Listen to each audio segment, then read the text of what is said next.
The railroad wanted the land, the banker wanted profit, the town wanted gossip, but on a small Kansas ranch stood a man, a woman, and a child who refused to be treated like numbers on a ledger. Caleb Sterling had once failed justice, but when Barnaby Thorne came to steal the home they had built with sweat and courage, Caleb finally understood what true law meant. Not the law of money, not the law of power, the law of human dignity. Stay until the end, because this is not just a Western fight over land. It is a fight for the right to be seen as human. Please like, comment, share this story, and subscribe for more powerful Western journeys. The Kansas thick that October morning. Thick as unrefined flour. It clung to the grass and turned the world gray. Caleb Sterling stood in his field at 5 o'clock. He felt the dampness in his flannel shirt. He felt the weight of the pick in his hands. He swung. The blade hit stone with a dry, hollow crack. It was the sound of a man trying to wring life out of a graveyard. This land didn't want him. He knew that. He had bought these acres near Dodge City to disappear. 3 years ago, he had been a man of the law, a man who hunted shadows for Wells Fargo. Then he hunted the wrong shadow. Thomas Miller had died in a cell because Caleb had been sure. He'd been certain, and he'd have been wrong. He reached into his breast pocket. His fingers brushed a folded piece of newsprint, the obituary. He didn't need to read it. The words were burned into his skin. He looked toward the barn. A yellow paper was pinned to the door. It was a notice from Silas Thorne at the bank, $340, 60 days. If the wheat didn't grow, the land would go back to the dust. Caleb spat into the dirt. He needed help to harvest, but the word in town was that Caleb Sterling was a ghost, and nobody wanted to work for a ghost who paid in nickels. Dodge City smelled of wet leather and cheap coal. Caleb walked into Hartley's general store. He didn't look at the men at the poker table. He didn't look at the lawman by the door. He just wanted coal oil. Then he saw them. A woman stood by the counter. Her coat was gray wool frayed at the cuffs. Beside her was a girl, small, maybe 8 years old. The girl wasn't crying. She was just holding something, a wooden doll. One of its arms was missing, replaced by a jagged splinter. The girl reached up. She placed the doll on the counter. She pushed it toward Mr. Hartley. "For flour," the girl whispered. Hartley looked down. He let out a short, tired laugh. "Child, that's a piece of scrap wood. I can't sell a broken toy. I run a business, not a charity." The woman Abigail, though Caleb didn't know her name, yet placed a hand on the girl's shoulder. She didn't look ashamed. She looked like she was counting the heartbeats she had left. "We thank you for your time, sir," she said. Her voice was steady, too steady. Caleb felt a cold pull in his chest. He saw himself in that girl. I saw a person standing before a judge with nothing left but a broken thing. He stepped forward. His boots thudded on the floorboards. The room went quiet. Caleb picked up the doll. He held it in his calloused palm. He didn't look at the grocer. He looked at the girl Daisy. "Mr. Hartley," Caleb said. His voice was a low rumble. "You re-looking at this wrong. You re-seeing a defect. I'm seeing a history." He turned to the people watching. He held the doll up. "Listen to me, all of you," Caleb said. "There is a lesson here that this frontier seems to have forgotten. A person's value, or the value of what they carry, is not measured by being whole. It is measured by what they have survived. This doll has a broken arm, yes, but it is still here. It has endured the trail. It has endured the cold. That makes it more valuable than any shiny toy from back east." He looked Hartley in the eye. Value is found in character and endurance, not in a lack of scars. To treat a person as worthless just because they are broken is the greatest sin a man can commit. Every human being has an inherent right to be respected, no matter how much the world has taken from them. The store was silent. Even the clock on the wall seemed to skip a beat. Caleb pulled $2 silver from his pocket. He dropped them on the counter. The ring of the metal was loud. "That's for the flour," Caleb said. "And for the doll, it's SS staying with the girl." He looked at Abigail. "I have a ranch. It's hard land. The pay is low, but there is a roof and a table. I need people who know how to survive. I think you qualify." Abigail looked at him. She looked at the doll. Then she looked at Caleb's eyes. She didn't see a ghost. She saw a man who had just decided to become a human being again. "Is the work honest?" she asked. "As honest as the dirt," Caleb replied. "Then we will come," she said. Caleb nodded. He walked out of the store. He didn't look back, but as he stepped into the Kansas sun, the weight on his chest felt just a little bit lighter.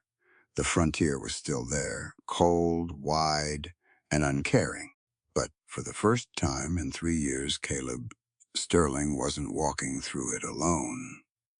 The wagon ride back to the ranch was a long stretch of nothing but the sound of creaking wood and the wind. The wind didn't stop. It never stopped in Kansas.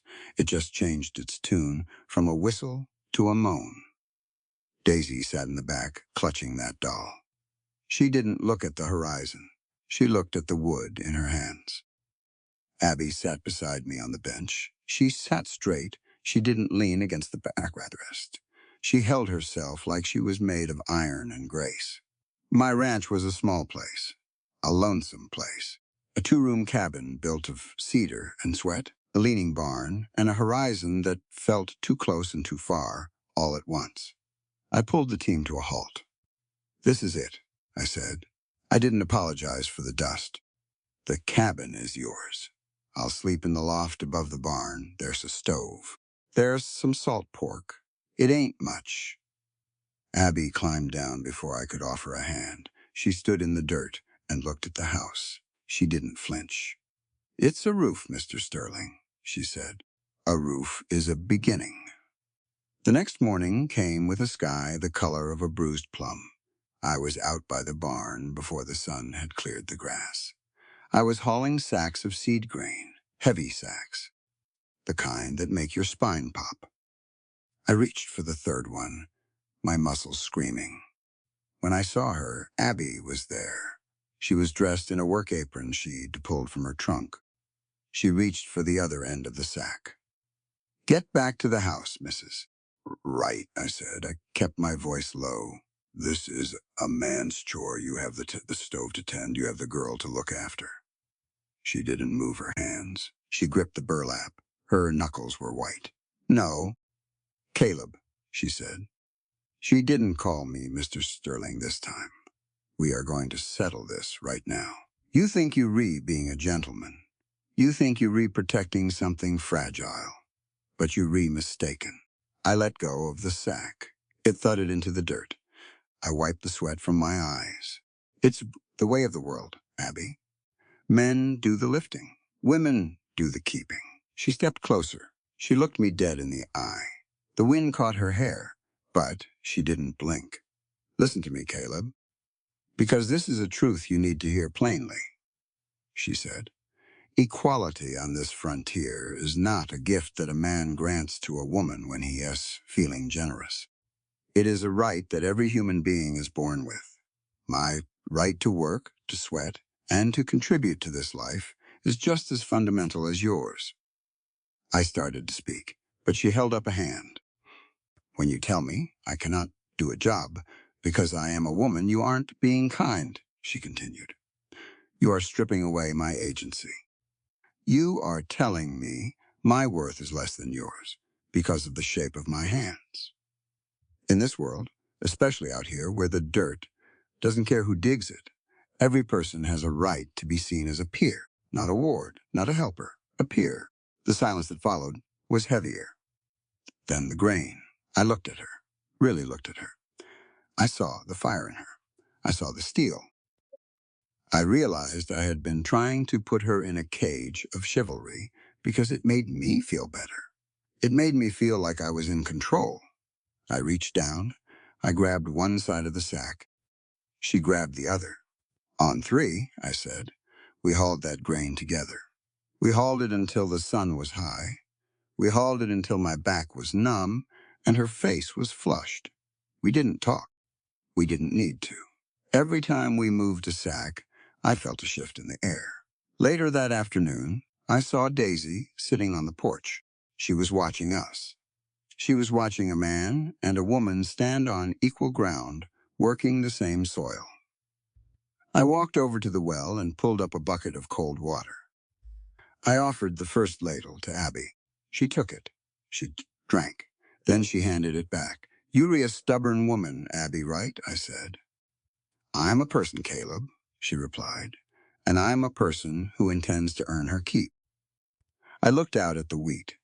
It was thin. It was struggling. But for the first time, I didn't think about the $340. I thought about the strength of the woman standing next to me. I thought about the girl on the porch. I had spent 3 years trying to be a ghost so I wouldn't hurt anyone else. But ghosts don't lift grain. Ghosts don't listen to truths. I was starting to realize that to be a good man, I had to stop trying to protect people from the world and start respecting their right to fight it alongside me. 4 days later, the peace broke. It didn't break with a bang. It broke with the sound of a fine carriage. But before the carriage arrived, I found the map. Abby and Daisy had gone down to the creek to wash clothes. I went into the cabin to grab a whetstone. I didn't mean to pry. I truly didn't. But her leather satchel was open on the table. A corner of parchment was sticking out. I pulled it out. It was a surveyor-esque map of Ford County. My land, my specific, dry, dusty plot, was circled in heavy black ink. Underneath the circle, in a handwriting I recognized from her notes to Daisy, were the words, "The debt of Thomas Miller." My heart went cold. Thomas Miller, the man I had sent to his death.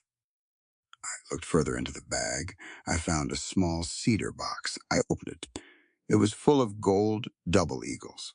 More money than a schoolteacher makes in 5 years. More than enough to pay for a hotel in town. She didn't need the flower.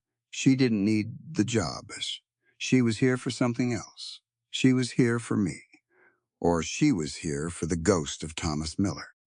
I heard the door creak. I looked up. Abby was standing there. Her skirts were damp from the creek. Her face went pale when she saw the map in my hand. "Caleb," she whispered. I couldn't find my voice. I felt like I was back in that courtroom, holding the wrong evidence. I felt like a fool. "You knew him," I finally said. "It wasn't a question." "I did," she said. She walked into the room. She didn't try to hide it anymore. "I was there when he died, Caleb. I was the one who held his hand when his heart gave out in that cell. He told me about the Thamtu who wouldn't listen. He told me about the man who was so sure he was right that he forgot to be just." I looked at the gold in the box. "And the money?" "My husband's inheritance," she said. "I have plenty, but money doesn't buy the truth. I came here to see if you were a monster. I came here to see if the man who broke a family was worth the air he breathed." The air in the room felt thin. I wanted to get angry. I wanted to tell her to leave. But I looked at her, and I saw the pain I had caused, reflected in her eyes. It was a mirror I couldn't break. Before I could answer, a shadow fell across the threshold. Barnaby Thorne stood there, the banker. He was dressed in a black suit that didn't have a speck of dust on it. He looked like a crow perched on a fence post. "Sterling," Thorne said. He didn't come in. He stood in the sun, making the room feel darker. "I see you've found some company. I hope she's a better farmer than you are." I walked to the door. I stood between him and Abby. "What do you want, Thorne? You have 56 days left on that notice." Thorne smiled. It was a cold, thin thing. "The railroad wants a spur, Caleb, right through this valley. I can move the foreclosure up." Legalities are a flexible thing when the state is involved. I am here to offer you $100 to walk away now. Take the woman. Take the brat. Go back to whatever hole you crawled out of. I felt the heat rising in my neck. I looked at my land. It was ugly. It was dry, but it was mine, and Abby and Daisy were inside it. No, I said. Thorn's smile vanished. Be reasonable, you a failure. You living in the dirt with a woman who isn't your wife and a child that isn't yours. You have no dignity left to protect. I stepped out onto the porch. I looked at the carriage, then back at the man. Listen to me, Thorn, and listen well because I want you to understand exactly why you leaving empty-handed, I said. My voice was steady now, rhythmic. You think you can buy a man's life for $100 because you see everything as a ledger. But a home is not a line in a book. A home is a right. I pointed to the cabin. Every human being has a fundamental right to a place of shelter and the dignity of their own labor, I said. You aren't just trying to buy land. You are trying to strip away the human right to belong somewhere. You believe that because you have the law on your side, you have the moral authority to displace the vulnerable. You are wrong. The law is supposed to protect the man in the cabin, not the man in the carriage. Thorn sneered. You talking like a dreamer, Sterling. You a pauper. A man's bank account does not determine his worthiness to be respected, I replied. Wealth does not grant you the right to stomp on the peace of others. We are staying, and we are staying because this land is a witness to the work we are putting into it. You get off my property. Now, Thorn looked like he wanted to spit. He looked at Abby, who had come to stand in the doorway. He looked at Daisy, who was watching from the corner of the barn. You'll regret this, Sterling, Thorn said. When the sheriff comes, those rights won't keep the rain off your head. He climbed back into his carriage. The dust he kicked up tasted like bitterness. I turned back to Abby. I was still holding the map. The tension between us was still there. The ghost of Thomas Miller sat between us at the table. You meant what you said? She asked. About the right to belong? I looked at her. I looked at the map. Spent a long time taking things away from people, Abby. I've spent a long time being the man in the carriage. I think I'd like to try being the man in the cabin for a while, even if the cabin is built on ashes. She didn't smile, but she didn't look away either. She took the map from my hand and folded it. Then we'd better get back to work, she said. We have a harvest to win. That night, I didn't sleep. I sat in the loft and listened to the Kansas wind. It was still moaning. But underneath the moan, I thought I heard a different sound. It was the sound of a hammer hitting a nail. It was the sound of something being built, one truth at a time. The sky over Kansas can turn on a man in the time it takes to draw a breath. One moment, the air was heavy and gold, smelling of dry stalks and dust. The next, it went bruised. A deep, sickly purple began to crawl up from the western horizon. The temperature didn't just drop, it collapsed. A wall of ice-cold air slammed into the ranch, smelling of ozone and wet stone. I stood in the middle of the field, my shadow stretching out long and jagged. I knew that sky. It was a hail sky. On the frontier, we called it the White Plague. It could strip a wheat field to the bone in 10 minutes. It could kill a horse if the stones were big enough. I looked at the house. Then I looked at the 5 acres of wheat that stood between me and the bank, between Abby and the road. Abby, I roared. The cabin door flew open. She stepped out, her apron fluttering like a distress signal. Daisy was right behind her, clutching that wooden doll. Get the burlap, I shouted, pointing to the barn. And the heavy canvas. We have to cover the north section, or we lose everything. She didn't ask questions. She didn't complain about the cold. She grabbed Daisy S. hand and ran for the barn. I started hauling the cedar posts I'd cut, trying to create a frame over the youngest shoots. The first stone hit my shoulder. It was the size of a marble and hard as a bullet. Then came another. Then the sky opened up. It wasn't rain. It was a roar. 1,000 hammers hitting a tin roof. The world went white with falling ice. I could barely see my own hands. I felt a weight on the other side of the canvas I was struggling to pull. It was Abby. Her hair was plastered to her face. Her knuckles were bleeding where the ice had nicked them. "Hold the corner!" I yelled over the din. We fought that storm for 40 minutes. It felt like 40 years. We were on our knees in the mud, pulling heavy, sodden fabric over the grain. Daisy was there too, crawling under the frames to tie the twine with her small, nimble fingers. We weren't a man, a woman, and a child anymore. We were just 3 heartbeats, trying to stay warm in a world that wanted us cold. When the roar finally faded into a dull thrum of rain, we retreated to the barn. We were soaked. We were bruised. My breath came in ragged stabs. We sat on the hay bales, the smell of damp earth and old cedar thick around us. Daisy was shivering. Abby pulled the girl into her lap, wrapping her own wet coat around her.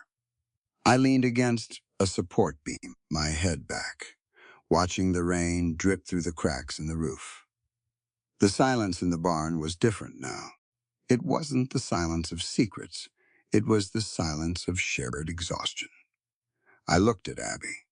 She was looking at her hands. They were covered in mud and grit. "You didn't have to do that," I said. My voice was raspy. "That wheat belongs to the bank as much as it belongs to me." Abigail looked up. Her eyes were tired, but they were clear. "It doesn't matter who owns the paper, Caleb. The work is what is real."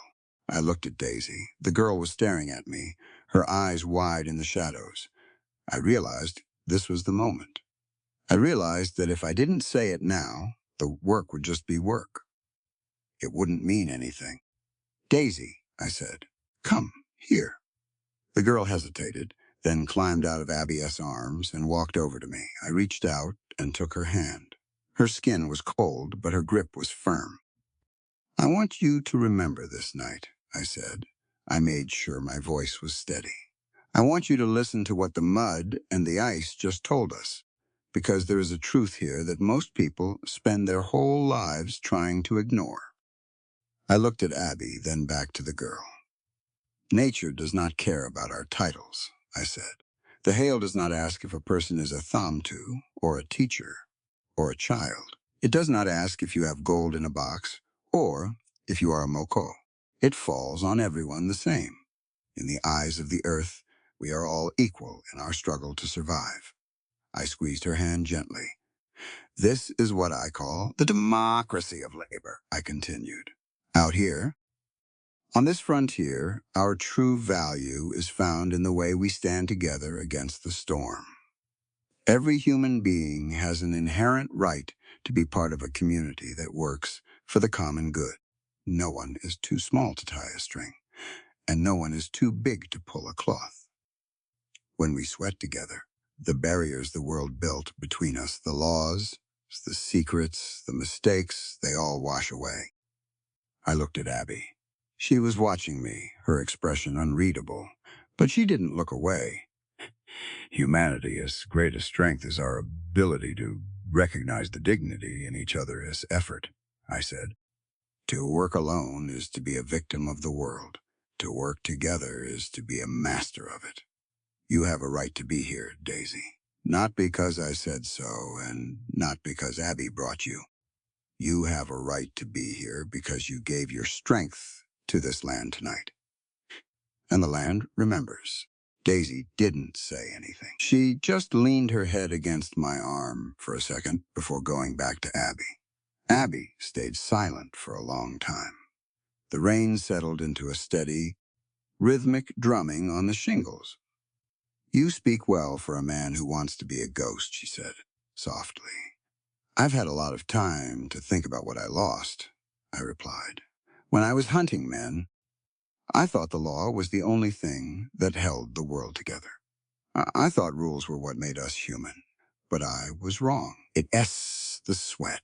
It's the fact that I can look at you, knowing what you know about me, and still know that I need your hand on that canvas to keep the world from blowing away. I stood up, my joints cracking. I walked over to the barn door and looked out at the field. The wheat was battered. Some of it was flattened, but most of it was still standing. The canvas had held. Thomas Miller would have liked that speech, Abby said. She was standing behind me now. I didn't turn around. I know. He was a farmer.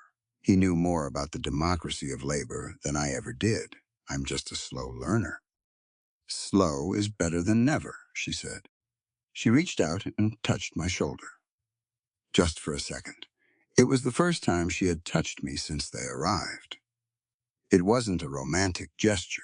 It was a soldier's touch, a recognition of a fellow survivor. Get some sleep, Caleb, she said. The sun will be up soon, and the mud won't dry itself. She took Daisy's hand and walked back toward the cabin. I watched them cross the yard, two small figures against the vast, dark Kansas sky. I stayed in the barn for a long time. I looked at the mud on my boots. I thought about Barnaby Thorne and his carriage. I thought about the gold eagles in Abby's bag. They felt small. They felt like shadows.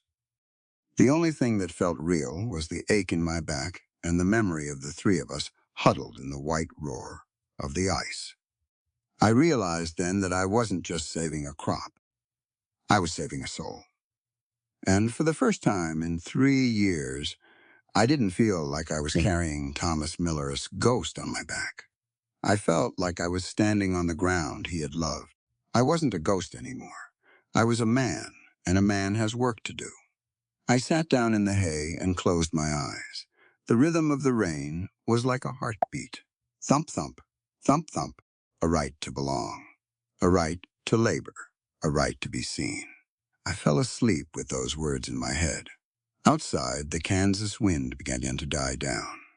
The storm was over, but the harvest was just beginning. The next few weeks were a blur of aching muscles and the golden haze of the plains. We worked from dawn until the stars poked holes in the velvet sky. There was a new rhythm between us. It wasn't the awkward dance of strangers anymore. We didn't need to speak much. I would point to a fence rail that needed mending, and Abby would be there with the hammer before I could even reach for it. Daisy became the eyes of the ranch, spotting the hawks circling the chickens, or the first signs of a dry spell in the creek. We were a machine, a small, ragged, determined machine. But the world outside our fences didn't stop turning, and the frontier was still a place where secrets were currency, and the law was a blunt instrument. One afternoon, a rider appeared on the horizon. He wasn't in a carriage. He was on a lean, dusty sorrel. He rode like a man who spent more time in the saddle than in a bed. I stopped my work. I felt the old instinct, the hunter's instinct, kick in. My hand went to my hip, though I hadn't worn a gun in years. Abby came out of the kitchen, wiping her hands on her apron. She saw the rider and went still. The man pulled up at the gate. He was young, 19, maybe 20.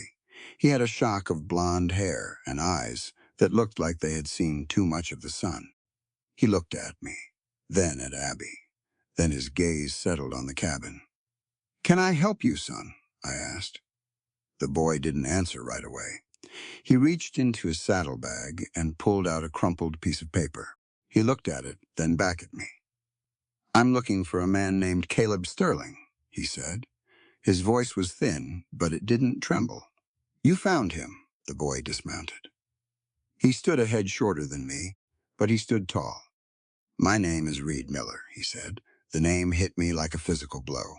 I felt the air leave my lungs. I looked at Abby. Her face was a mask of shock. Reed Miller. The sun. I heard you were out here, the boy said. He looked around the ranch. He looked at the wheat we had saved. He looked at the mended fence. I heard you were trying to play at being a farmer. I didn't move. I couldn't move. Reed. I don't, the boy snapped. I didn't come for an apology. I came to see the face of the man who decided my father's life wasn't worth a second look. I came to see if you looked like a murderer. Abby stepped forward. Reed, listen to me. No, Abby, I interrupted. I found my voice. It was heavy, but it was mine. I walked toward the boy. I didn't stop until I was standing right in front of him. I didn't try to look tough. I didn't try to look mean. I just looked at him. You have a right to be angry, Reed said. In fact, you have a right to hate me. Because the most basic human right is the right to the truth, and I denied your father that. I took his freedom and his future because I was arrogant enough to think my badge made my judgment infallible. The boy's eyes flared.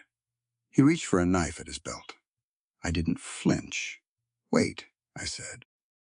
Before you do whatever you came to do, you need to hear this, because it's the only thing I have to give you. Every person has a right to accountability. When a man fails his fellow man, especially a man in a position of power, he owes a debt that can never fully be repaid. I am not a farmer. I am a man trying to pay a debt to the earth because I failed to pay it to your father. I spread my arms wide. I will not fight you, I said. If you think my death will bring your father back or satisfy the law of the heart, then do what you must.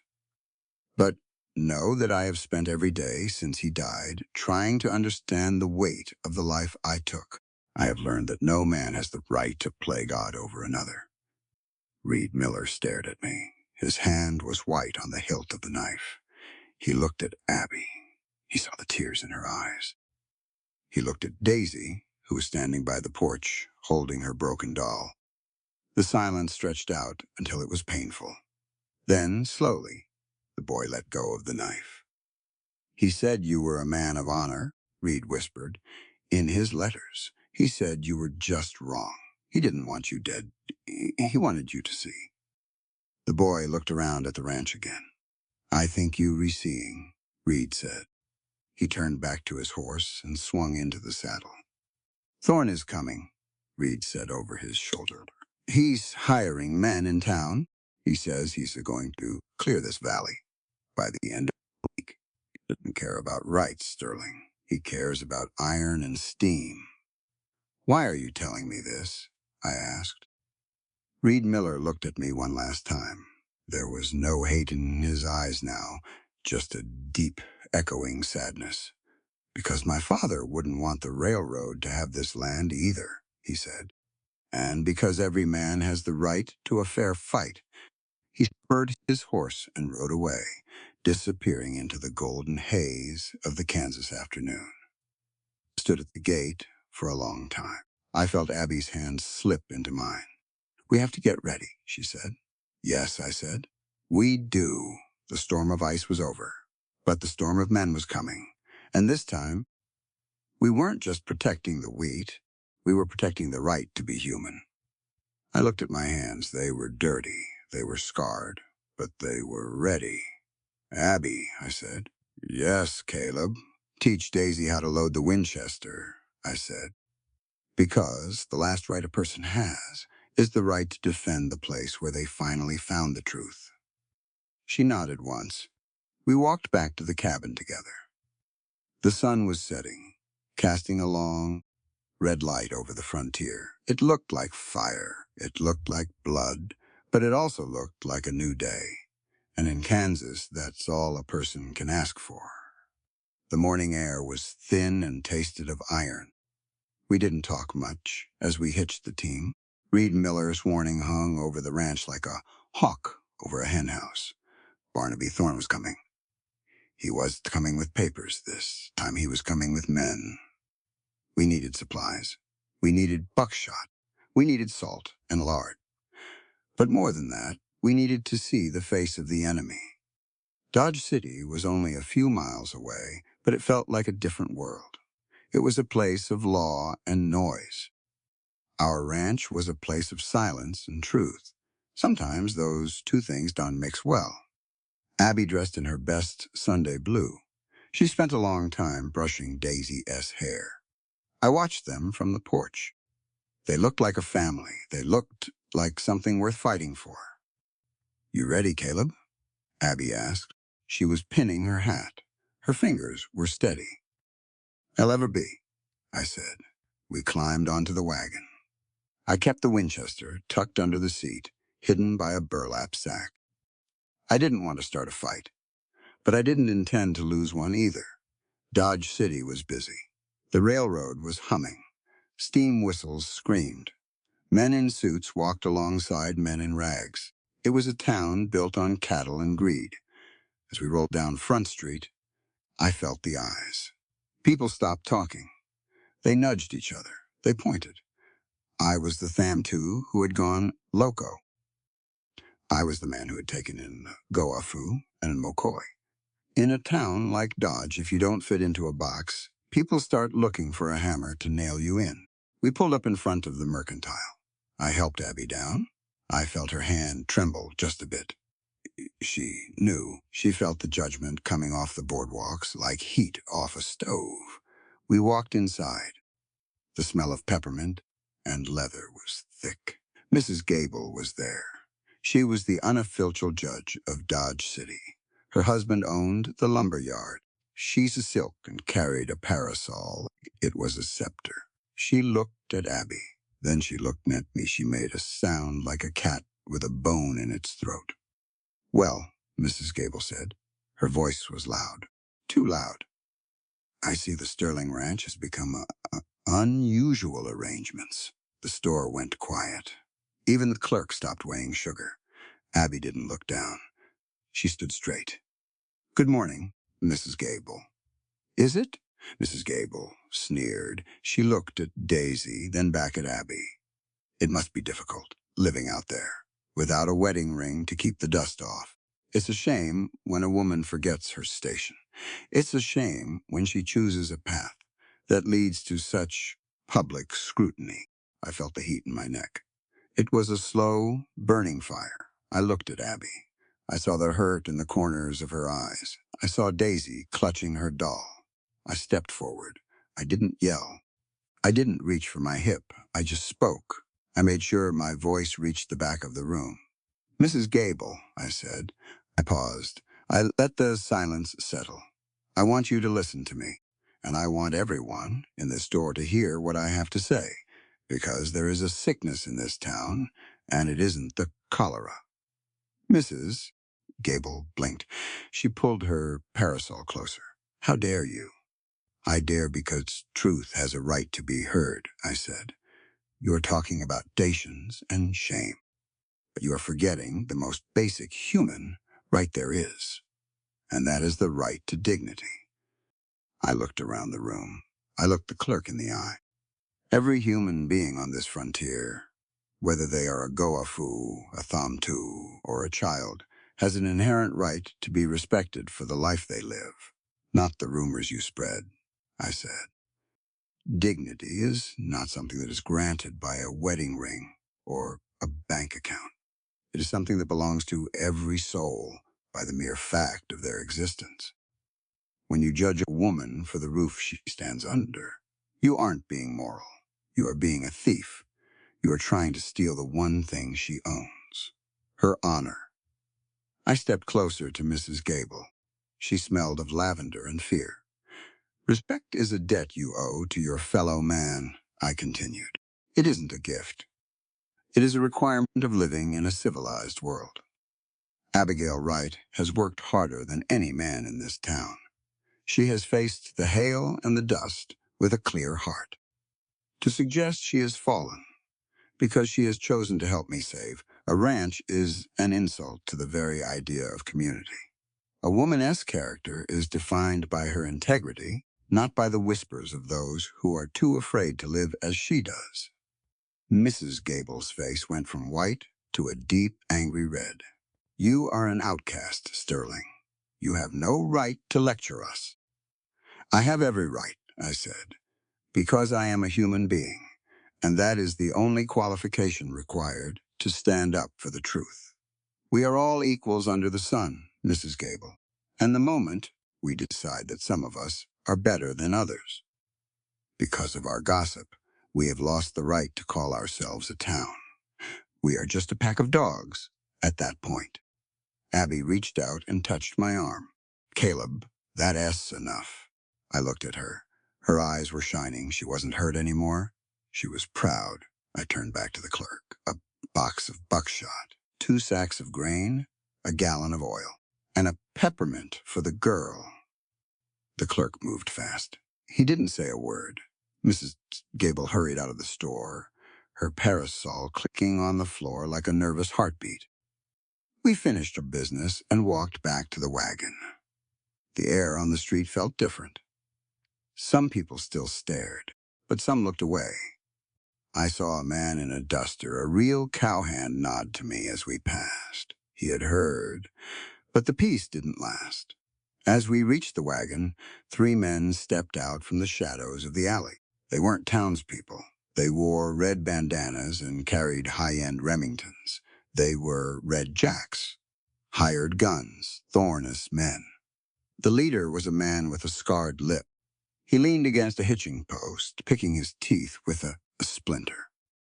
"Sterling," the man said. "The banker says you re a hard man to talk to." I put the grain in the back of the wagon. I kept my body between the men and Abby. I am an easy man to talk to. I am a hard man to move. "Thorne says the railroad is coming through on Friday," Scarlip said. "He says he doesn't want any unusual arrangements in the way of the tracks. He is a man who likes a clean map." "Then he is going to be disappointed," I said. Scarlip laughed. It was a dry, ugly sound. He looked at Abby. He let his eyes linger too long. "Pretty thing," he said. "Maybe after we burn the cabin, we'll find a place for her in town. There's always work for a woman with those eyes."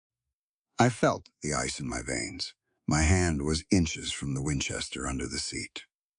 "Wait," Abby said. She stepped forward. She didn't hide behind me. She looked Scarlip in the eye. She didn't look afraid. She looked like the teacher she used to be. "You think you are powerful because you carry a gun," Abby said. Her voice was clear as a bell. "But you are a coward. You have forgotten the right of every person to live in peace. You believe that might makes right, but you are wrong. Power without justice is just thuggery, and thuggery is the lowest form of human existence."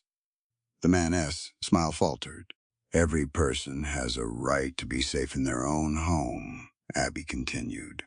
"That is a law higher than any railroad or any banker. When you threaten a woman and a child, you aren't being a soldier. You are being a monster, and monsters eventually run into the light. We are not afraid of you because we know that our right to exist on that land is stronger than your greed." Scarlip spat on the ground. "Big words, lady. Let's see how they taste when the smoke starts rising." "The smoke will rise," I said, "but it won't be from my cabin. It'd be from your pride. Get out of our way." I climbed onto the wagon. I didn't wait for them to move. I snapped the reins, and the team lurched forward. Scarlip had to jump back to avoid the wheels. We drove out of Dodge City. The steam whistles were still screaming. The town was still judging. But as we hit the open trail, the wind felt clean again. Daisy was quiet in the back. After a mile, she reached up and touched Abby's hand. "Did I do good, Mama?" Daisy asked. It was the first time she'd called Abby Mama. Abby's breath hitched. She pulled the girl close. "You did wonderful, Daisy. You did just fine." I watched the horizon. The bruised purple of the storm was gone, but a different shadow was growing. Friday was coming. The railroad was coming. "Caleb," Abby said. "Yeah? What you said in the store about dignity," she whispered. "Thank you." "I didn't say it for thanks, Abby," I said. "I said it because it's the truth. We spend so much time fighting over land and money that we forget what we actually protecting. We aren't just protecting a ranch. We re-protecting the idea that a human being matters, that our souls have a weight that can be measured in gold. I looked at her. Thorne thinks he is fighting for a railroad. He doesn't realize he's fighting against the very thing that makes life worth living. He is fighting against the right to be seen as a person, and that's a fight he is going to lose. He has more guns, Abby said. Guns are just iron, I said. A heart with a purpose is steel. We'll be ready. We reached the ranch as the sun was setting. The wheat looked like liquid gold in the fading light. The chosen stone sat by the creek, silent and heavy. I took the Winchester out from under the seat. I checked the action. It was smooth. Go inside, I told them. Get some food. Get some rest. I spent the night on the porch. I watched the stars. I thought about Thomas Miller. I thought about Reed. I thought about the democracy of labor and the right to dignity. I realized then that the frontier wasn't just a place of dirt and wind. It was a school. It was a place where you learned what you were made of. And I was made of the land. I was made of the truth. I wasn't a ghost anymore. Ghosts don't have dignity. Ghosts don't have a family to protect.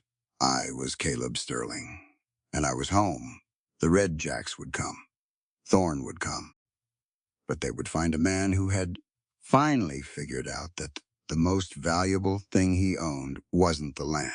It was the right to stand on it and look the world in the eye. I closed my eyes for a moment. The wind moaned through the wheat. Friday, I thought. Let it come. The next 2 days were a fever of preparation. We didn't hide. We didn't run. We fortified. I taught Abby how to lead a horse into a defensive position. I showed Daisy where to hide in the root cellar if things went bad. But mostly, we talked. We talked about what we were defending. Listen to me, both of you, I said as we sat around the table on Thursday night. Tomorrow is going to be hard, but you must remember why we are standing our ground. It isn't for the grain. It isn't for the cabin. I looked at the small, flickering candle in the center of the table. We are fighting for the right to self-determination, I said. Every human being has the right to decide their own path, free from the coercion of those who think they are stronger. Barnaby Thorne believes he can dictate our lives because he has a title and a checkbook. But his power is an illusion. True power belongs to the person who refuses to be moved. When you stand up to a bully, you aren't just saving yourself. You are asserting the rights of every person who has ever been pushed around. Abby nodded. Her eyes were dark and determined. The right to say no. Exactly, I said. The word no is the most powerful word in the human language. It is the foundation of freedom. Tomorrow, we say no to greed. We say no to prejudice. And we say yes to our right to exist. Daisy reached out and touched the wooden doll. Its arm was still missing, but it looked strong. We stay, Daisy asked. We stay, I said, because this is where we found our truth, and the truth is worth any price. We went to bed, but none of us slept. We listened to the silence of the Kansas night. It was the silence before the storm. Outside, the chosen stone sat in the moonlight. It was a witness. It was an anchor. Friday was coming, and Caleb Sterling was ready to show the frontier what a man with a purpose could do. Friday didn't arrive with a thunderclap. It came with a slow, creeping light that turned the Kansas dust into a pale, ghostly gold. I was on the porch before the sun had even cleared the horizon. I had my coffee, black, bitter, and cold. I had my Winchester across my knees. My fingers traced the wood of the stock. It was smooth, reliable, not like the memories that kept clawing at the back of my mind. Inside the cabin, I heard the soft clink of a stove lid. Abby was up. She was moving with that quiet, purposeful grace that had become the rhythm of my days. I heard Daisy's voice, a small murmur in the morning stillness. It occurred to me then that 3 years ago, I had wanted nothing but silence now. The sound of their voices was the only thing keeping the dark at bay. Then I heard it, the rhythmic thud of hooves. Not one horse, 6, maybe 7. They were coming from the direction of Dodge City.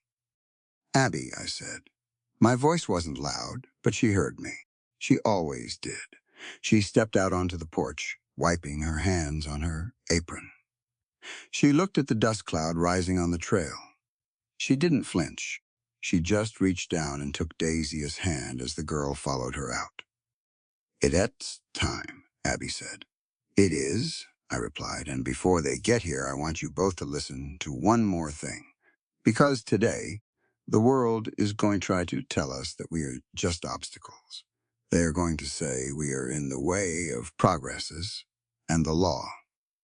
I stood up, the Winchester heavy in my hand. "Progress is a lie if it is built on the broken backs of the innocent," I said. "Every human being has an inherent right to the truth, and the truth is that a railroad is just iron and steam. It is not more valuable than the breath in your lungs or the peace in this cabin. The law of the dollar is a hollow thing compared to the law of the human heart. Today, we hold the line for the heart." The riders pulled up 50 yards from the porch. Barnaby Thorne sat in the middle, perched on a fine chestnut stallion that looked too expensive for the dirt it was standing on. To his left and right were the Red Jacks, the men from town, with the scarred lips and the cold eyes. They had their carbines resting across their saddles. Thorne didn't look like a man about to commit a crime. He looked like a man about to sign a contract. He pulled a gold watch from his pocket, checked it, and snapped it shut. "Sterling," Thorne shouted. "The sun is up, the week is over. I have the sheriff's deputies 10 minutes behind me with a writ of eviction. Make this easy. Take the woman and the girl and walk away."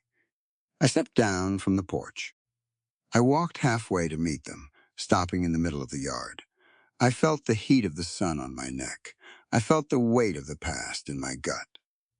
"I'm not moving, Thorne," I said.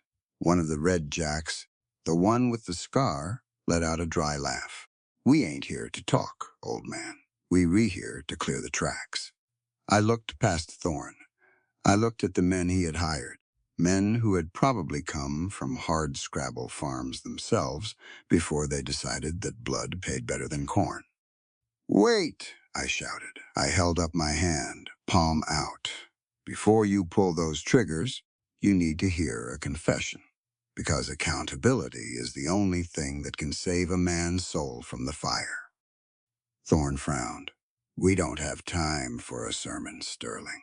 "You'll make time," I roared. I looked the Red Jacks in the eye. 3 years ago, I stood where you were standing. I was a man of the law. I thought I was cleaning up the map. I arrested a man named Thomas Miller. I was so sure of my facts that I didn't bother to look for the truth. I sent an innocent man to die in a cage. I paused. The wind moaned through the wheat, the only sound in the yard. "I learned too late that justice is not a badge," I continued. "Justice is the heavy burden of being right at. Every person has a right to be seen as an individual, not a target. When I ignored Thomas Miller as humanity, I forfeited my own. I spent 3 years trying to hide from that debt. But you can't hide from the truth. Accountability means looking at the wreckage you have caused and refusing to walk away until you have tried to mend what is broken." I pointed a finger at Thorne. "This man is asking you to do what I did," I said.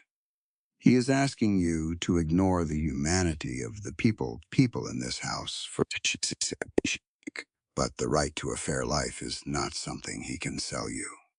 If you pull those triggers, you will carry the same obituary in your pocket that I've carried in mine.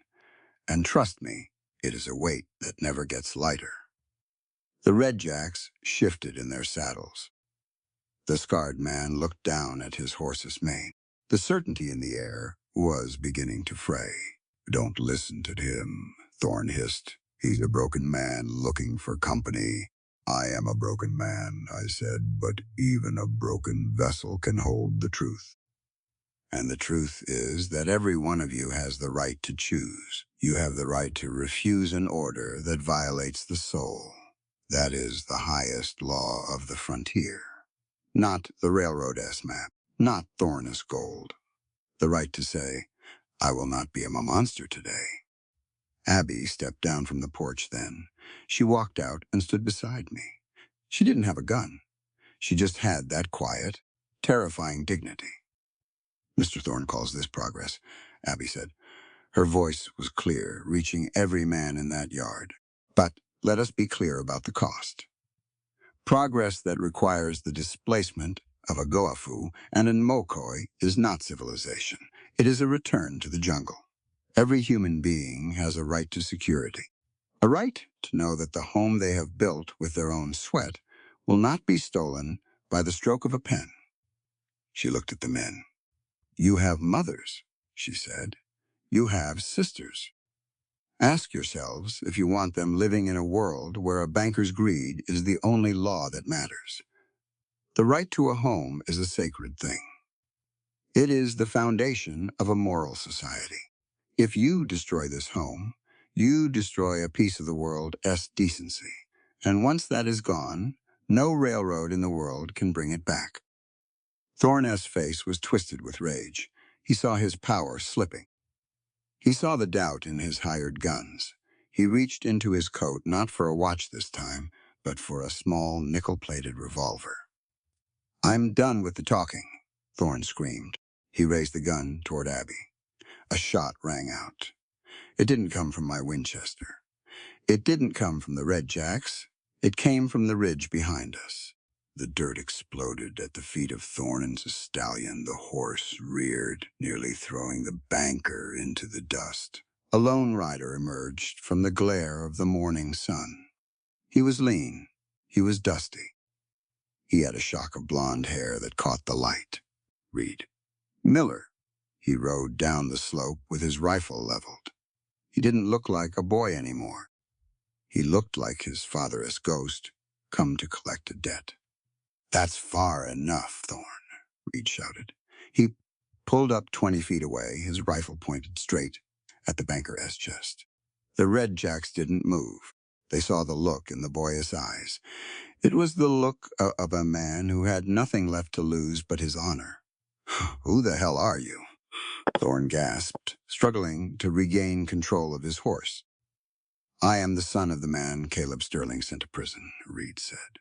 And I am here to tell you that the right to reparations is real, but the right to further injury is not. Reed looked at me. There was a hard, painful understanding between us. Sterling is paying his debt, Reed said to the group. He is paying it with his sweat and his life. That makes this land hallowed ground. Every man has a right to seek redemption, and no man, especially not a man in a silk tie, has the right to interrupt that process for a profit. Reed turned his rifle toward the Redjacks. My father died because of a mistake, Reed said. He didn't get a choice. But you men do. You have the right to walk away. You have the right to decide that your lives are worth more than Thorne's errands. Take the choice while you still have it. The man with the scar looked at Thorne. Then he looked at Reed. Then he looked at me. Thorne, the scarred man said, the pay was for a clearance. It wasn't for a war. And it damn sure wasn't for shooting women. He turned his horse around. We redone, the man said. You can't leave, Thorne shrieked. I'll have you blacklisted. I'll see you in the state pen. You'll see nothing but the back of our dust, the man replied. The Redjacks turned as one and rode toward Dodge City. They didn't look back. They left Thorne standing in the middle of the yard, alone on his expensive horse, his small revolver looking like a toy in the vast Kansas morning. Thorne looked at me. He looked at Abby. He looked at Reed. His hands were shaking. The map he had built his future on was falling apart. "This isn't over," Thorne whispered. "The law is on my side." The deputies— "The law is a tool, Thorne," I said. "But the truth is a weapon. Tell your railroad masters that the people on this land are not numbers on a ledger. They are human beings with a right to exist. And that is a right we will defend with every breath we have left." Thorne stared at us for a long, silent moment. He saw the line we had drawn. He saw that it wasn't made of iron or steam. It was made of something much harder. He spurred his chestnut stallion and fled. He rode like the devil was chasing him. And maybe he was. Maybe the devil is just the memory of the people you stepped on. The yard went quiet. The dust settled. Reed Miller dismounted. He walked over to me. He looked at the cabin and then at Abby. "You okay, Abby?" Reed asked. "I am now, Reed," she said. She reached out and touched the boy's arm. "Your father would have been proud of you today." "I didn't do it for him," Reed said. "I did it for the truth. Like Sterling said, every man has a right to be more than a mistake." I looked at Reed. I saw the man he had become. I saw the legacy of Thomas Miller, not in a cage, but in a yard in Kansas, standing tall. "Thank you, Reed," I said. "Don't thank me, Sterling," the boy replied. "Just keep working the land. Every harvest you bring in is a piece of my father coming back to life. That is the accountability you talked about. Don't stop." He climbed back onto his horse. "The deputies won't come," Reed said. "I spoke to the sheriff in town. I told him what Thorne was doing. I told him about the Red Jacks. The sheriff might be a politician, but he isn't a fool. He knows a riot when he sees one. Thorne is going to have a lot of explaining to do in Dodge." Reed tipped his hat to Abby and rode off. I stood in the yard with Abby. Daisy came out from the porch, clutching her doll. She looked at the empty trail, then at us. "Is the banker gone?" Daisy asked. "He's gone, Daisy," I said. "And he is gone because we remembered that we have a right to be here. We remembered that a human being is worth more than a railroad." I looked at the wheat. It was battered. It was thin. But it was ours. The silence of the ranch returned, but it was a different silence now. It wasn't the silence of a man trying to hide. It was the silence of a man who had finally stood his ground. Abby looked at me. A small smile touched her lips. "The democracy of labor, Caleb. And the right to dignity, Abby," I said. "And the right to the truth." We walked back to the cabin. The Kansas wind moaned through the wheat, but it didn't sound like a moan anymore. It sounded like a song. The frontier was still there. Hard, wide, dangerous.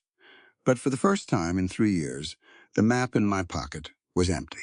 I didn't need the obituary anymore. I had the land, I had the work, and I had the two people who had taught me what it meant to be a man. The broken toy had been sold for flour. And in the end, the price had been enough to save us all. We spent the rest of the day in a kind of daze. The adrenaline had worn off, leaving us with a deep, bone-weary exhaustion. But it was a good tired, the kind of tired you feel after a long day of honest work. That evening, I sat on the porch with Abby. The sun was dipping below the horizon, painting the sky in shades of violet and deep orange. "Abby," I said. "Yes, Caleb?" "I want to talk about why we stayed," I said. I looked at the Cosin stone by the creek. It wasn't just about the land, and it wasn't just about fighting Thorne. I looked at her, making sure she saw the earnestness in my eyes. "We stayed because of the right to moral autonomy," I said. "Every human being has the right to live according to their conscience. Thorne tried to take that from us. He tried to tell us that his will was the only thing that mattered. But when we said no, we were asserting the most important right of all, the right to be our own masters." Abby nodded slowly. The right to choose our own burdens. Exactly, I said. I chose the burden of Thomas Miller S. Memory. You chose the burden of Daisy S. Future. Those are heavy things, Abby, but they are our things. And no banker, no railroad, and no law has the right to take them from us. Freedom isn't just the absence of walls. It's the presence of a choice that means something. Daisy came out and sat between us. She didn't have her doll this time. She just leaned against Abby's shoulder. Daisy, I said, you did a brave thing today. You stayed quiet and you stayed strong. I wasn't scared, the girl said. That S, because you know you have a right to be safe, I told her. Every child in this world has the right to a home where they don't have to be afraid of men with guns. That is a truth we should never have to fight for. But sometimes we do. And as long as I am breathing, this ranch will be a place where that right is honored. Abby reached over and took my hand. Her skin was rough from the work, but her grip was warm. The frontier's changing, Caleb, she said. It is, I said, but the truth doesn't. Iron and steam will come. Dodge City will grow. But as long as there are people who remember that dignity and accountability come before profit, the world will be all right. We sat in silence as the stars began to appear. The Kansas night was wide and cold, but the cabin was warm. And for the first time in my life, I knew exactly where I was supposed to be. I was Caleb Sterling. I was a man who had made a terrible mistake. But I was also a man who had learned that the right to start over is the greatest gift of all. I looked at the horizon. Tomorrow there would be more work. There would be weeds to pull and grain to mill. There would be a future to build, and I couldn't wait to get started. The morning after the standoff felt like the first day after a fever. The air was cool. The wind was a soft, steady hum. The bad wheat. The world didn't look different, but it felt lighter. The shadows didn't seem quite so long. I stood by the well, drawing up a bucket of water. My hands were steady. That was the first thing I noticed. For 3 years, there had been a tremor in my fingers, a ghost of the nerves, that had failed me when I arrested Thomas Miller. But this morning, the tremor was gone. I looked at the barn. Reed Miller's horse was no longer there. He had slipped away in the night, riding back toward town, or perhaps further west. He had saved us, but he hadn't stayed for the thanks.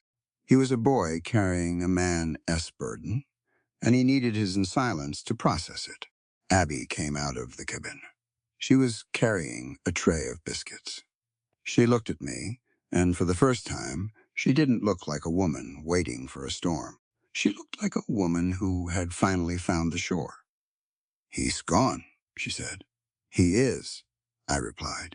But he left something behind that wasn't here before. He left the possibility of a different kind of justice. I sat on the edge of the well. Abby sat beside me. I need to go to town, Abby, I said. I need to find Reed. And I need to see a lawyer. Not Thorn's lawyer. An honest one. She looked at me, her brow furrowed. Why, Caleb? We won. The land is ours. I said, the land is under my name, but it doesn't belong to me. Not yet. I want you to understand why I am doing this, because it's a lesson Daisy needs to hear too. I called the girl over. She came running from the porch, her wooden doll tucked under her arm. I sat her on my knee. Listen to me, Daisy, I said. Yesterday, we fought for our right to be here. We held the line. But today is about a different right. It is about the right to restitution. I looked at Abby, making sure she saw the weight of my words. Every human being has a fundamental right to be made whole after a wrong has been committed against them, I said. When I took Reed's father away, I didn't just take a man. I took a provider. I took a future. I took the very foundation of a boy's life. Restitution is not just about paying a fine. It is about the moral obligation to restore the balance of the world. It is the understanding that when you break something, you don't just walk away once the shouting stops. You stay until the pieces are back together. Abby touched my hand. You're going to give him the land, aren't you? I'm going to give him the deed, I said. Every man has a right to own the fruit of his family's suffering. This land was bought with the blood of Thomas Miller's memory. It belongs to his son. Giving it to him isn't an act of charity. It is the fulfillment of a human right, the right to have your loss acknowledged by the one who caused it. True justice isn't found in a cage. It's found in the hands that rebuild what they once tore down. The ride into Dodge City felt shorter than usual. The trail was dusty, and the sun was high, but I felt a sense of purpose that acted like a tailwind. I found Reed Miller at the livery stable. He was brushing down his sorrel, moving with the slow, methodical pace of a man who didn't want to think about where he was going next. He looked up when I rode in. His face was a mask of weary caution. "Sterling," he said. "Reed," I replied. I dismounted and stood before him. "I didn't get to thank you yesterday, but more importantly, I didn't get to do what was right." I pulled a folded envelope from my coat. It was the deed to the ranch. I stopped by the clerk's office on the way in. It was signed and witnessed. "What's this?" Reed asked, eyeing the paper. "It's your father's legacy," I said. "I'm handing you the deed to the Sterling Ranch. It's 5 acres, a cabin, and a harvest that is almost ready. It is yours, completely." Reed stared at the envelope. He didn't reach for it. "I don't want your land, Sterling. I didn't save you to get a ranch." "I know you didn't," I said, "and that is exactly why you have to take it. Because you have a right to reparations. This is a concept as old as the earth itself. When a person's life is stolen by the hand of another, the victim's family has a moral right to be compensated, not to erase the pain. Nothing can do that, but to ensure that the injustice does not continue to breed poverty and despair." I stepped closer, holding the paper out. "Accountability is not a word you just say, Reed. It is a debt you pay," I continued. "By giving you this land, I am asserting your right to be a man of property, a man with a future that was nearly stolen from him. If I keep this land, I am still profiting from the mistake that killed your father. Every bushel of wheat I sell would be a theft from your family S-table. You have a right to this soil because it was the price of your father's life." Reed looked at me. His eyes weren't angry anymore. They were searching. "Where will you go? What about Abby and the girl?" "We'll figure that out," I said, "because I have a right too. I have the right to a clean conscience. And I can have that. As long as I'm living on top of a lie, a man cannot truly be free until he has settled his debts with the past. This is about the right to live without the weight of an uncorrected wrong. It is the only way I can ever look you or Abby or myself in the eye again." Reed Miller reached out then. His fingers brushed the envelope. He took it, slowly, as if he were holding something made of glass. "My father always said you were a man who followed the rules to a fault," Reed whispered. "I think you finally found the right set of rules." "I did," I said. "The rules of the heart. They're harder to follow, but they lead to a better place." I turned to go, but Reed caught my sleeve. "Sterling," he said, "stay. Work the harvest with me. I don't know the first thing about wheat. And Abby, she is the only person who actually cared about my father at the end. She shouldn't have to leave." I looked at the boy. I saw the man he was trying to be. "Are you sure, Reed?" I asked. "Every man has the right to his own property. I'm not doing it for you," Reed said, a small, sad smile touching his lips. "I'm doing it because every man has the right to a teacher. And every man has the right to a friend.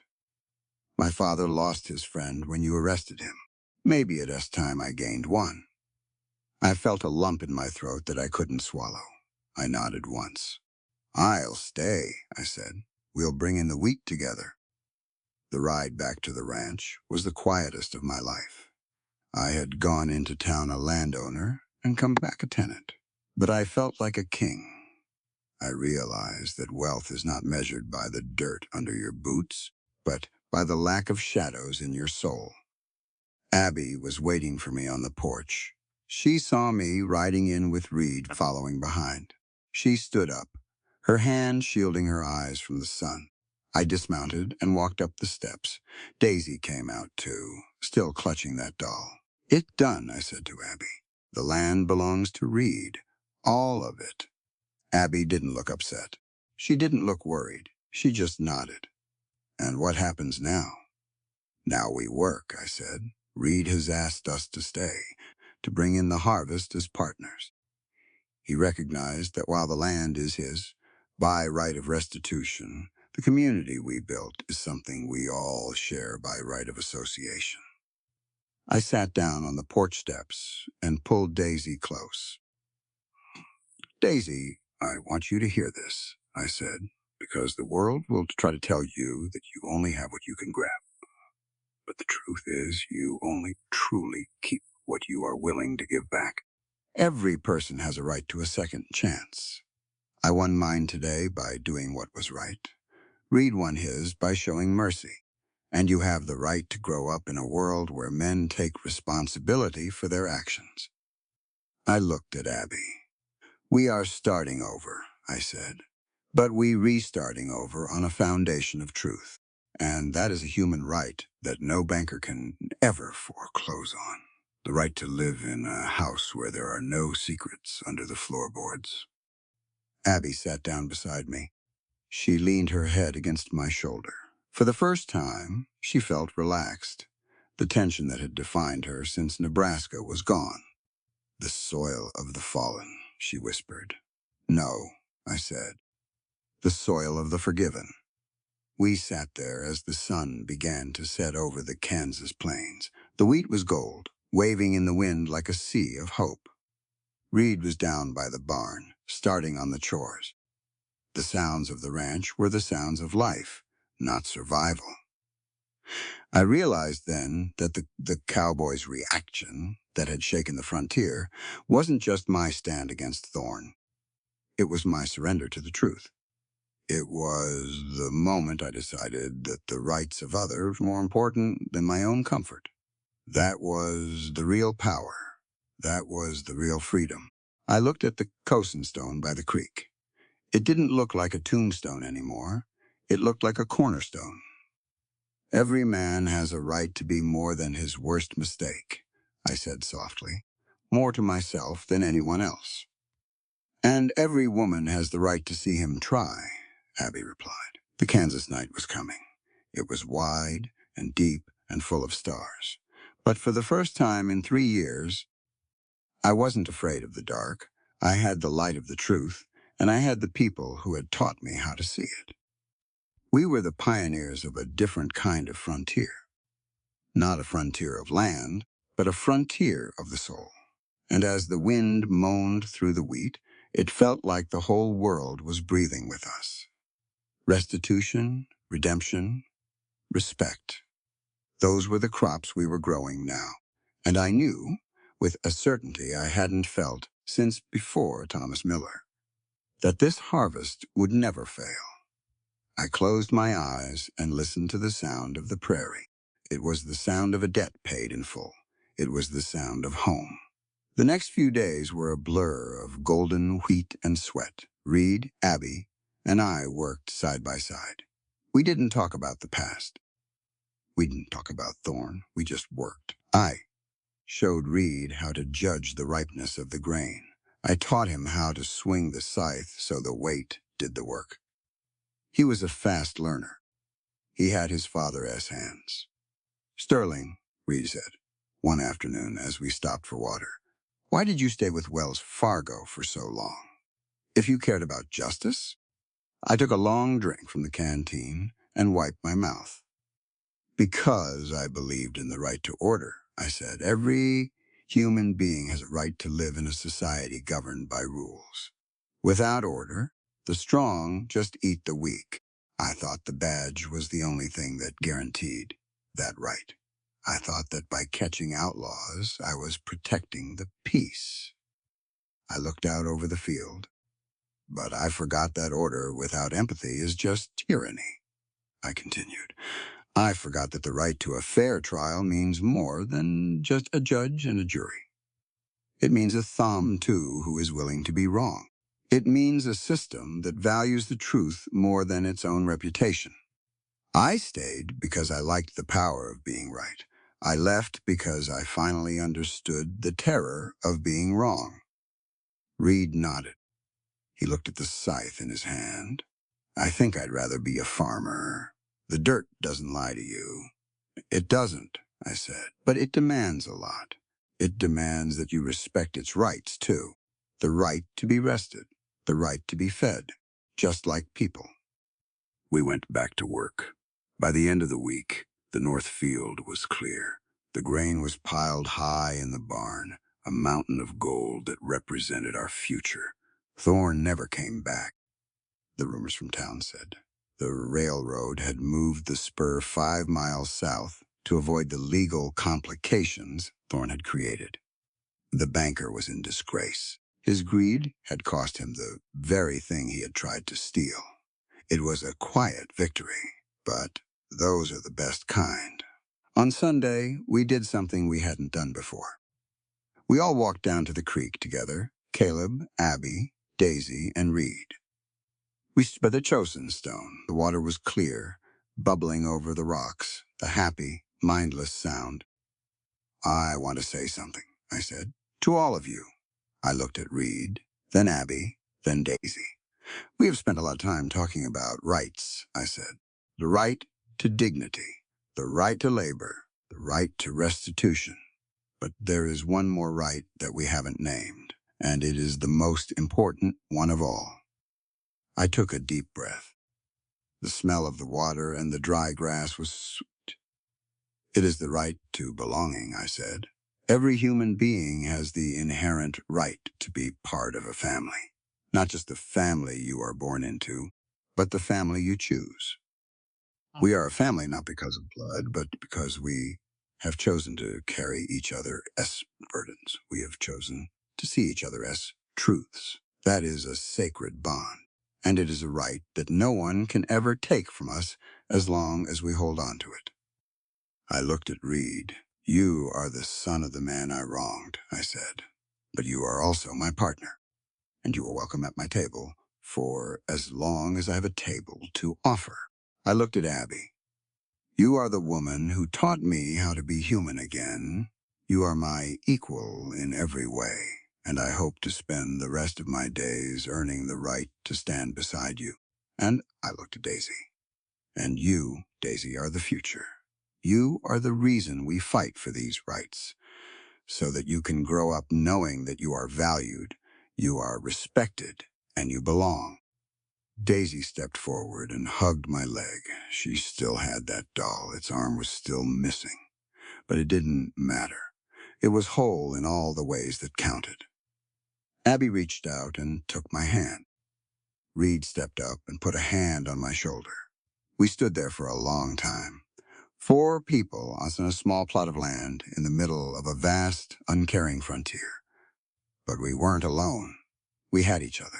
And we had the truth. The cowboy-esque reaction had shaken the frontier, but it had done more than that. It had planted a seed of respect, a seed of accountability, a seed of love. And in the hard, dry soil of Kansas, seeds was finally starting to grow. The harvest was in. The debt was paid. And for Caleb Sterling, the sun was finally starting to rise. I walked back to the cabin with my family. The wind was at our backs. The stars were coming out. And for the first time in my life, I wasn't looking behind me to see who was following. I was looking ahead. Every man has a right to his future, and I was finally ready to claim mine. The frontier was still there, wide, deep, beautiful, and we were part of it. Home, it was a simple word, but it was the most powerful right of all. I closed the door to the cabin, shutting out the cold Kansas night.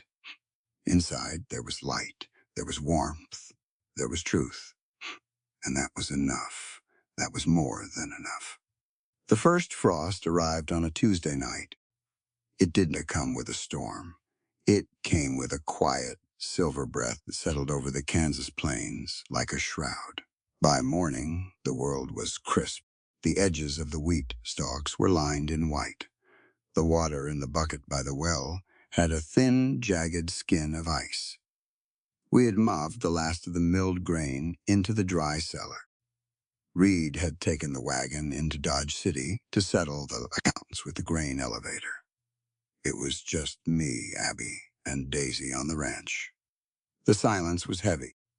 It wasn't the uncomfortable silence of strangers anymore. It was the silence of people who had said a lot, but were still holding on to the one thing that hadn't been voiced. I was sitting on the porch, mending a leather bridle. Abby was hanging the last of the laundry, heavy woolen blankets that smelled of cedar and lye. Daisy was a few yards away, near the chosen stone. She was digging a small hole in the dirt with a spoon, burying a few acorns she had found. I watched her for a long time, the way she moved. Careful, methodical. She didn't play like other children. She worked at her play. She was a survivor, just like the rest of us. But there was something in her eyes, a depth of memory that didn't belong in an 8-year-old. Abby, I said, I didn't look up from my work. She stopped pinning a blanket. She turned to look at me. Yes, Caleb? I've been thinking about the trail, I said, the trail that brought you here. I know why you came for me. You came to see if I was the man who killed Thomas Miller with my mistakes. But there's more to it. They're Daisy. Abby went still. The wind caught a wet blanket, flapping it like a white flag between us. She walked over to the porch and sat on the top step. She folded her hands in her lap. You re a thumb to, Caleb, she said softly. Even when you don't want to be, your mind doesn't let go of the loose ends. It doesn't, I said. I've seen 1,000 McCoy on this frontier. Most of them are lost, but Daisy, she isn't lost. She is being hidden. And you the one hiding her. I set the bridle down. I looked her dead in the eye. I want the rest of the truth, Abby.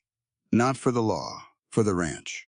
Because a house built on secrets will eventually fall, no matter how strong the timber is. Abby looked out at Daisy. She took a deep breath. The cold air seemed to sharpen her features. You rewrite, Caleb, she said. Listen to me, because this is the piece of the story that ties all our ghosts together. Every human being has a fundamental right to transparency, especially when their lives are linked by blood and tragedy. To withhold the truth from someone you trust is a form of theft. It steals their ability to make informed choices. I've been stealing that from you, and it's time I paid it back. She leaned back against the porch railing. Daisy's father was a man named Samuel Vance, she began. Does that name mean anything to you? The name hit me like a kick from a mule. Samuel Vance. He was the star witness in the robbery case 3 years ago. The man who was supposed to testify that Thomas Miller was innocent. But he never showed up to court, I had assumed. He'd been paid off or that he gotten cold feet. I had used his disappearance as proof that the defense was built on lies. Vance was killed, I whispered. He was murdered, Abby corrected. By the same outlaws you let slip away because you were too busy arresting an innocent man. Samuel Vance saw the real thieves. He was going to save Thomas Miller. But because you moved too fast and looked too little, the real killers had time to find him. They killed him in front of that little girl, Caleb. I felt the world tilt. I looked at Daisy, that small girl burying acorns in the cold Kansas dirt, had watched her father die because I had been certain. I found her in a cellar, Abby continued. Samuel was my cousin's husband. I took her, and I ran. I knew that as long as the real killers were free, Daisy was a witness. She was a threat to them. I spent 2 years moving from town to town, changing our names, keeping her quiet. I came to Dodge because I heard you were here. I didn't just come to judge you. I came to see if the man who caused all this was capable of protecting the only thing left of the truth. I stood up. I walked to the edge of the porch, my chest tight. I felt the weight of my badge, the one I no longer wore, pressing into my soul. Every child has an inherent right to safety, I said. My voice was a rasp, and I am the one who stripped her of it. I am the one who left her fatherless and hunted. I turned back to Abby. I made sure my voice was clear, even though my heart was breaking. Abby, we need to speak about the moral law of protection, I said. This is something that stands above any badge or any banknote. The highest duty of a civilized person is the protection of the vulnerable. When I failed Thomas Miller, I didn't just fail a man. I failed the duty of protection. I left a child exposed to the very monsters I was supposed to hunt. That is a debt that goes beyond land or money. It is a debt of blood. Abby stood up too. She stepped close to me. That's why I stayed, Caleb, she said. Not because of the wheat. Not even because of the way you stood up to Thorne. I stayed because I watched you with her. I watched you fix her doll. I watched you teach her about the democracy of labor. I realized that you weren't just a man trying to hide. You were a man trying to build a fortress of decency around a child who had seen none. I looked at my hands. They were scarred. They were dirty. But they were strong. She is still in danger, isn't she? I asked.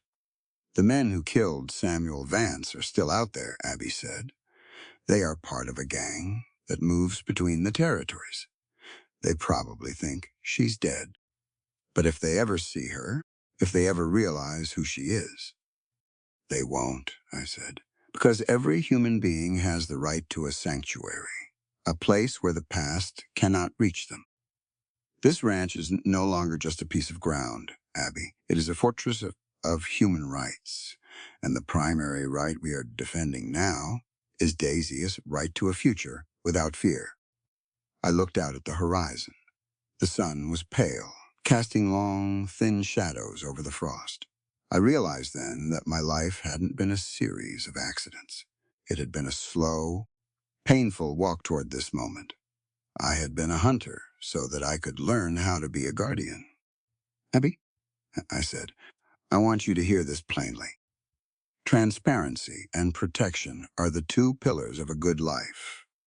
By telling me the truth, you have given me the tools to fulfill my duty. We have a moral obligation to ensure that this child grows up in a world where the law actually means what it says. We are going to make this ranch so safe that even the ghosts of the past are afraid to cross the fence line. Daisy looked up then. She saw us standing there. She didn't know what we were talking about, but she felt the change in the air. She stood up, brushed the dirt from her skirt, and walked over to the porch. She held up a small, smooth acorn. For the spring, she said. I knelt down so I was at her eye level. I took the acorn from her hand. Daisy, I said, I want you to listen to me. There is something you need to know, and I want you to hear it from me. Every person has the right to be protected by those who are stronger than them. It is the most important rule of the world. You have been very brave. You have carried a lot of secrets, but you don't have to carry them alone anymore. I looked her in the eyes, making sure she saw the steel in mine. You have a right to be safe, I said. You have a right to sleep without listening for the wind. And you have a right to grow up and see that acorn turn into a tree. I am going to make sure that happens. That is my promise to you. and a promise made between two people is a sacred right that cannot be broken. Daisy didn't say anything. She just looked at me for a long moment. Then she did something she had never done. She reached out and touched the scar on my cheek, the one I'd gotten from a bullet a long time ago. "Does it still hurt?" she asked. "No," I said, "not anymore, because the truth is a medicine that heals the oldest wounds." Abby stepped down and put her arm around Daisy. The three of us stood there on the frost-covered ground. We were a strange collection of broken pieces. A Thamtu who had lost his way, a teacher who had lost her home, a child who had lost her voice. But together, we were making something whole. "We are going to tell Reed," I said to Abby. "He has a right to know the truth of the people he's sharing his land with. Transparency isn't just for us, it's for the whole community." "He'll understand," Abby said. "Reed knows better than anyone what it's like to live in the shadow of a secret." That evening, when the stars were beginning to sharpen in the cold sky, Reed returned. He was tired, but his eyes were bright. He had a bag of peppermint sticks and a new bolt of blue fabric for Abby. We sat around the table. The smell of beef stew and fresh bread filled the cabin. After we had finished eating, I poured a cup of coffee and looked at the young man across from me. "Reed," I said, "there is something we need to discuss. It's about the right to transparency within a partnership. When people work the same soil, they owe each other the full truth of their lives. Without honesty, there is no real trust. And without trust, we are just strangers sharing a roof." I told him everything. I told him about Samuel Vance. I told him about the killers I had missed. I told him about Daisy S.'s true identity. Reed listened in silence. He didn't get angry. He didn't look shocked. He just looked at Daisy, who was sitting on the floor, coloring on a piece of slate. "I knew there was a reason she was so quiet," Reed said softly. "She has been waiting for the other shoe to drop." He looked at me. "Sterling, you talked about the right to protection," Reed said. "I think that right extends to all of us. If those men come looking for her, they have to find her through me first. This land is Miller land now, and a Miller doesn't let anyone take what belongs on his hearth." I felt a surge of pride for the boy. He had learned the lessons of the frontier faster than I ever had. "Thank you, Reed," I said. "By accepting the truth, you are honoring the right of this family to be whole. Transparency can be a painful thing, but it is the only way to build a foundation that won't crack. We are no longer hiding. We are standing, and there is a world of difference between the two." Abby looked at the two of us. She saw the bond that had formed, a bond built on the very tragedy that should have torn us apart. "The right to a fresh start," she whispered. "No, Abby," I said. "The right to a true start. A fresh start can be built on a lie. A true start can only be built on the light." We sat there for a long time, talking about the future. We talked about planting more wheat. We talked about fixing the roof of the barn. We talked about the spring and the acorns and the trees that would one day grow tall and strong.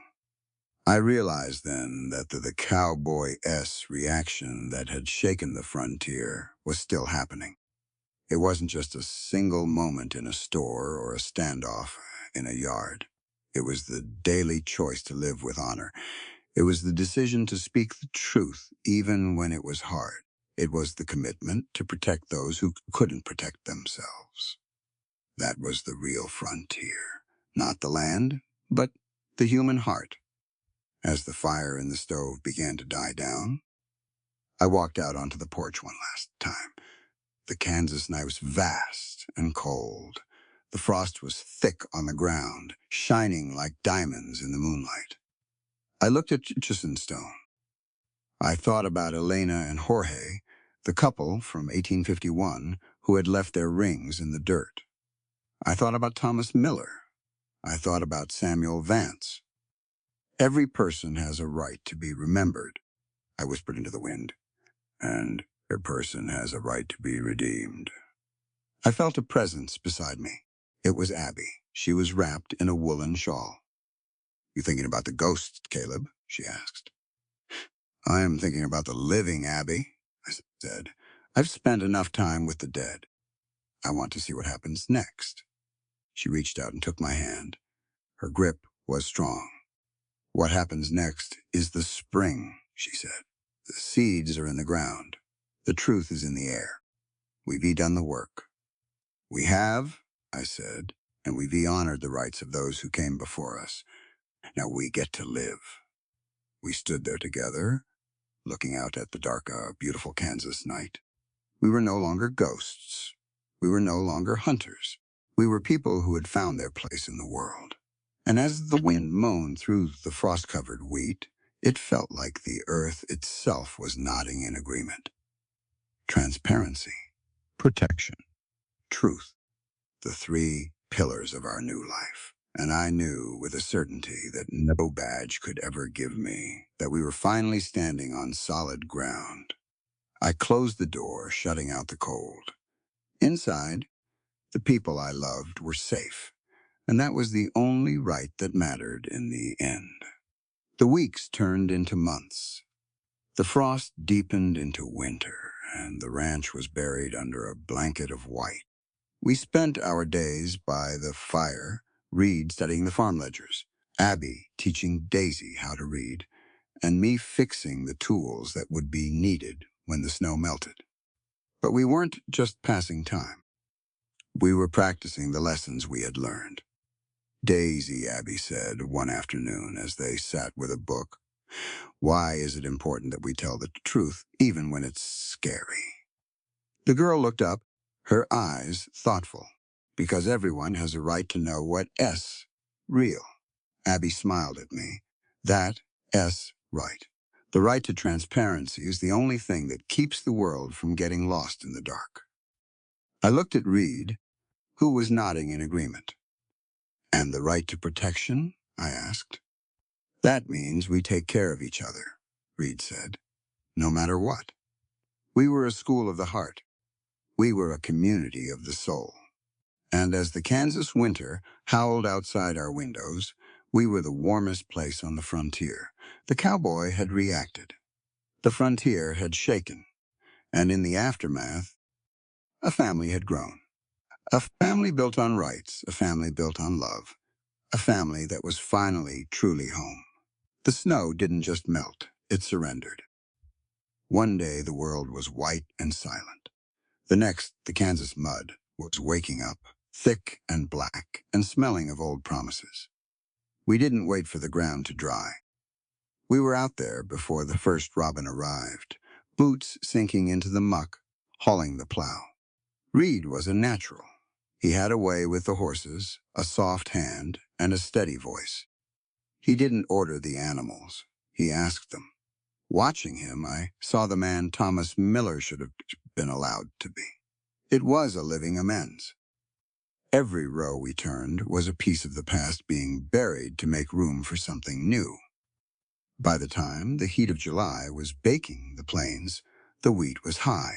It was a sea of shimmering bronze, waving under a sky so blue it hurt to look at. We had worked, Lord, how we had worked. Abby's hands were calloused. Daisy's face was a map of freckles. My own back felt like a piece of sun-dried leather. The day came to take the crop to the elevator. We loaded the wagons until the axles groaned. Reed took the first team. I took the second. As we pulled into Dodge City, the town looked different. The railroad tracks were there, cutting through the dirt like a scar, but they had missed our valley. They had moved south. Barnaby Thorness Bank was still there, but his name had been scrubbed from the front. Greed has a way of rotting from the inside out. We sold the grain. The check was more than I had hoped for. It was enough to pay the bank in full. It was enough to buy seed for next year. It was enough to be free.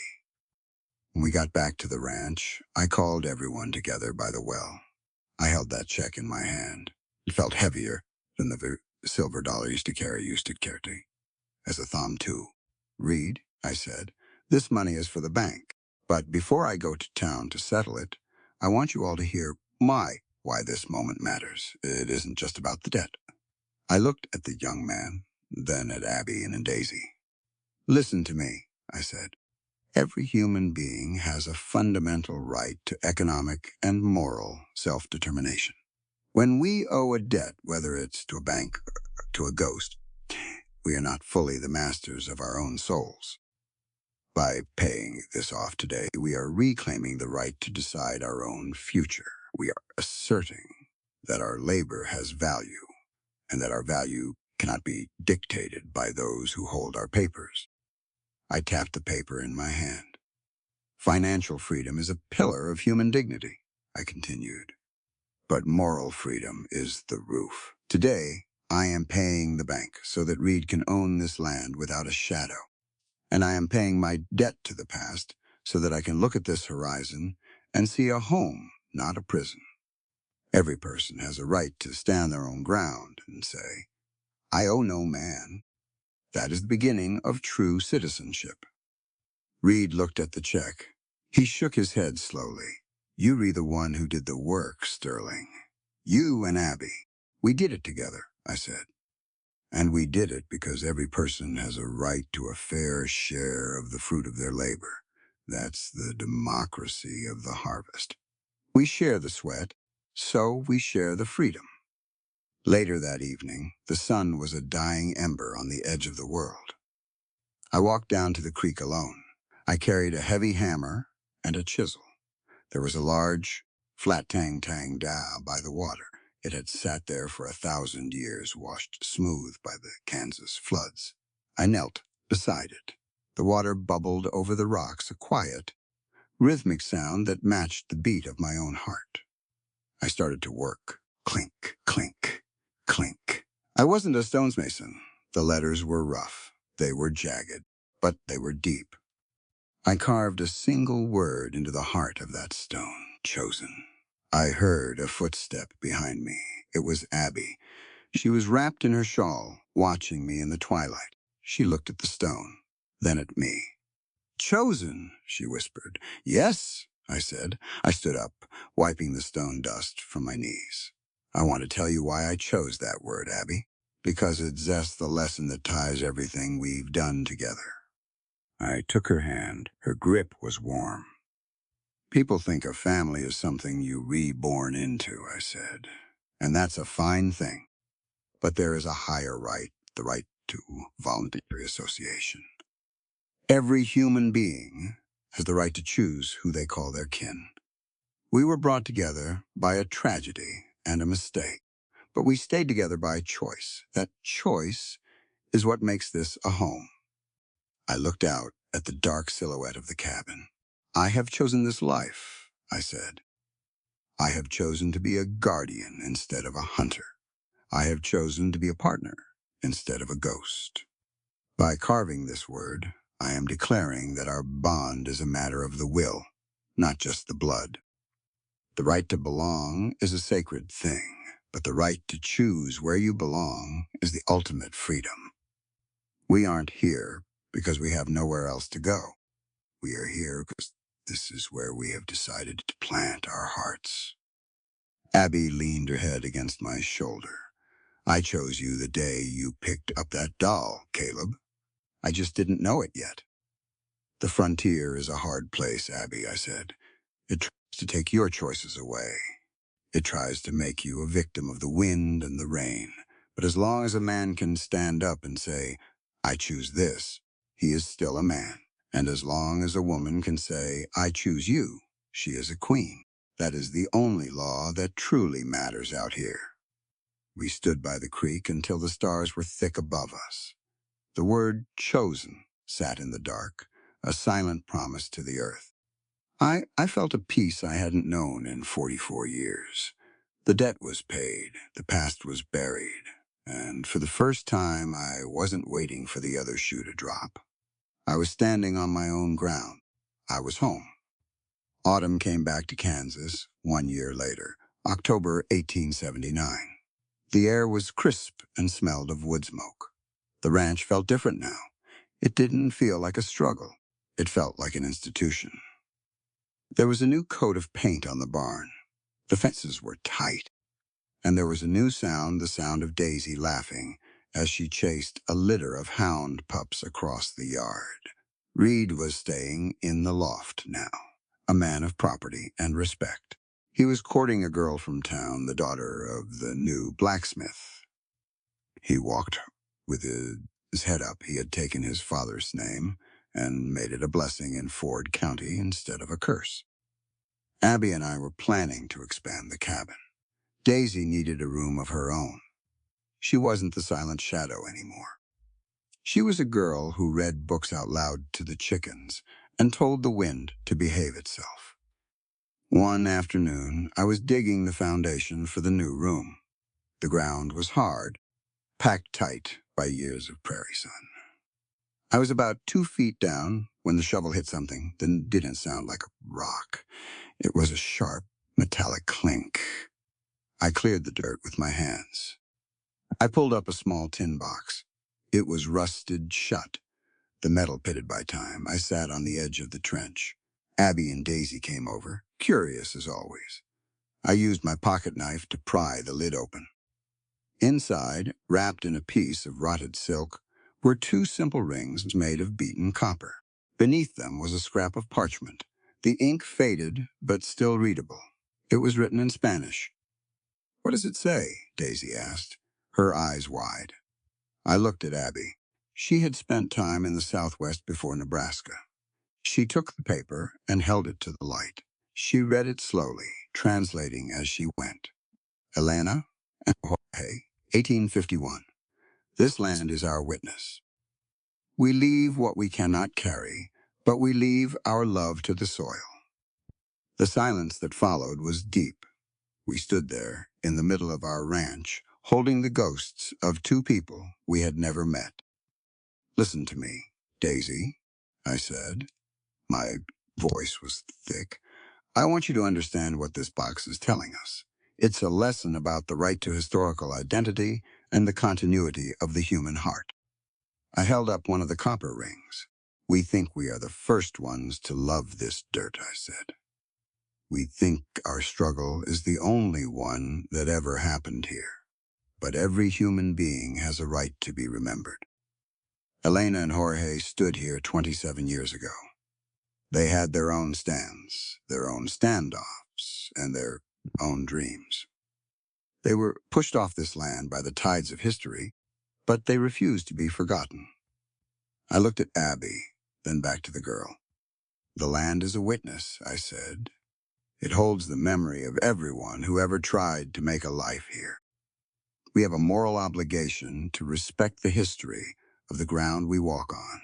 We have the right to build our future here, but we also have the duty to honor those who came before us. This box is proof that the right to love and be loved is the oldest law of the frontier. It didn't start with us, and it won't end with us." Abby touched the rusted tin. "They buried these because they had to leave. They wanted to leave a piece of their truth behind." "Exactly," I said. "And that is the final right we must talk about. The right to redemption through memory. By finding this, we are bringing Elena and Jorge back into the light. We are acknowledging that their lives had value. When we respect the past, we make our own future more solid. A man who doesn't know whose shoulders he says standing on will eventually fall. But a man who honors the memory of the fallen is a man who can never be truly defeated." That evening, I did one more thing. I went to the pantry and pulled out a small wooden box. Inside were the sunflower seeds Reed had given me a year ago, the ones from his father's favorite plant in Nebraska. I hadn't planted them yet. I had been waiting for the right moment. I walked to the edge of the field near the gate. I dug a row of small holes. I placed the seeds in the earth, one by one. "What are those for, Caleb?" Daisy asked. She was standing by my side, her wooden doll now perfectly mended tucked under her arm. "These are for Thomas Miller," I said, "and for Samuel Vance, and for Elena and Jorge." I covered the seeds with the dark Kansas soil. "Redemption isn't just about saying you're sorry, Daisy," I said. "It's about planting something beautiful where there used to be only ashes. Every person has a right to be redeemed. Every mistake has the potential to become a flower if you are willing to tend the garden. These sunflowers will grow tall. They will follow the sun. And they will remind us that even the darkest secrets can be turned into light if we have the courage to face them." I stood up and looked out over the ranch. The chosen stone was glowing in the twilight. The cabin was warm and full of light. Reed was whistling as he led the horses to water. Abby was standing on the porch, waiting for us. I realized then that the frontier was a place of civilization versus savagery. It was a place of human beings trying to figure out how to live together with honor. It was a place where rights had to be spoken out loud because there were no stone walls to hold them. The cowboy-esque reaction had shaken the frontier, not because I had used a gun, but because I had used the truth. I had reacted with dignity instead of force. I had reacted with accountability instead of pride, and that reaction had changed the world. At least, it had changed our corner of it. I took Daisy's hand. We walked back to the cabin. The wind was a whisper now, a soft breath against our backs. "Are we done learning, Caleb?" Daisy asked. "No, Daisy," I said. "We never stop learning, because the right to grow is the most wonderful right of all. Every day is a new page. Every morning is a new chance to be better than we were yesterday." We reached the porch. Abby smiled at us a smile that was full of the sun and the moon and everything in between. "Come inside," she said. "Dinner is ready." I looked back at the field one last time. The sunflowers were sleeping in the dirt. The copper rings were safe on the mantle. The ghosts were at peace. I was Caleb Sterling. I was a husband. I was a father. I was a friend. I stepped into the cabin and closed the door. The Kansas night was wide and cold and full of stars. But inside, we had the fire. We had the truth. And we were home. The lesson of this story is that dignity belongs to every person, whether rich or poor, whole or broken, praised or condemned. Caleb's Stand Against Greed reminds us that progress means nothing if it crushes innocent people beneath its wheels. Real justice begins when we protect the weak, honor the truth, and take responsibility for the harm we have caused. This channel brings you meaningful Western cowboy stories about love on the frontier, motherly care, compassion, mercy, courage, and the sacred worth of every human soul. The narrative presented here is fictional and created for artistic expression. Names, characters, and incidents are either invented or used in a fictitious manner. Any resemblance to actual persons or events is unintended and should not be considered factual or deliberate. In the end, Caleb Sterling's story is not only a tale of the Kansas frontier, a lonely ranch, a broken doll, or a fight against a greedy banker. It is a story about the quiet battles that live inside every human heart. Caleb was a man who had made a terrible mistake, a mistake that cost an innocent man his life and left a wound that no amount of silence could heal.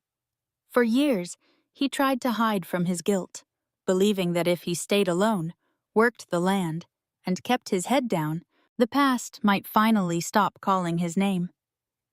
But the truth has a way of finding us, especially on the frontier, where there is nowhere to hide from the wind, the sky, or your own conscience. Through Abigail, Daisy, and Reed Miller, Caleb learned that redemption is not something a man can simply ask for.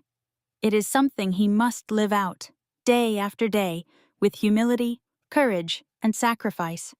Abigail taught him that dignity does not depend on wealth, reputation, or the judgment of a town. Daisy, with her broken wooden doll, reminded him that what is damaged can still be precious, and that survival itself carries a kind of beauty.